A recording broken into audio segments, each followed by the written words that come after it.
আমাদের ভারতবর্ষের যশস্বী প্রধানমন্ত্রীর লক্ষ্য এক ভারত শ্রেষ্ঠ ভারত।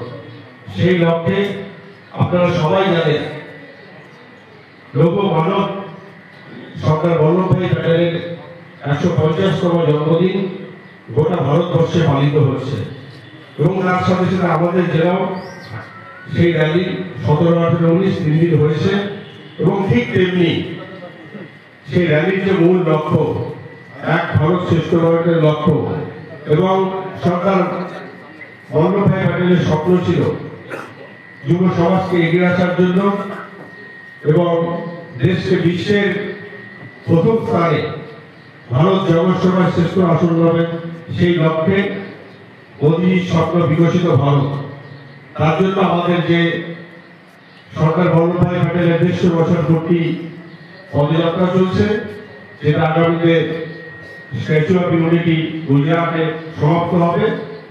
তার লক্ষ্যে আমাদের যে মূল যাত্রা ছিল সেই যাত্রার লক্ষ্য ছিল নেশামুক্ত সমাজ এবং তার সাথে আমরা সবাই স্বদেশী পণ্য ব্যবহার করব।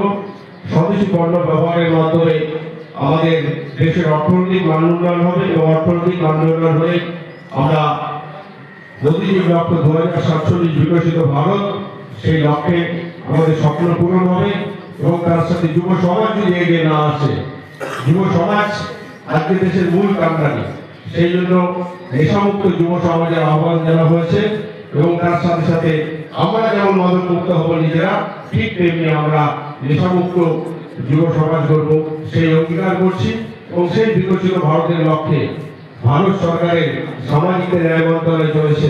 তারপরে গোটা ভারতবর্ষে আমাদের এই বিভিন্ন সহায়ক মূল্য বিনা পয়সায় আমাদের এই ডিস্ট্রিবিউশন ক্যাম্প চলছে। আজকে আমি একটু আগেই আমাদের দুটো বিধানসভায় আমি ডিস্ট্রিবিউট করে এসেছিলাম, একটা করণদিঘি বিধানসভা, একটা চাকুলিয়া বিধানসভা।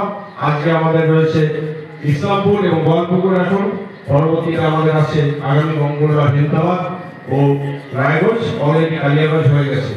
আমি সবাইকে এখানে অনুরোধ করবো যারা কার্যকর্তারা রয়েছেন, দায়িত্বশীল যারা দায়িত্ব রয়েছেন, যারা আজকে এসছে তাদেরকে তো তাদের হাতে যা সহায়ক পৌঁছে যাবে।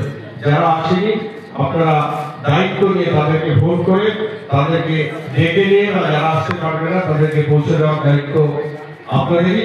এবং তার সাথে আজকে যারা সম্মানীয় নাগরিকরা এসছে আমি সবাইকে নমস্কার ও শুভেচ্ছা জানিয়ে আমার বক্তব্য শেষ করছি। নমস্কার।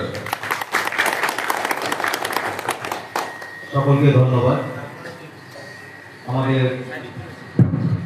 কার্যক্রম শুরু করতে চলেছি।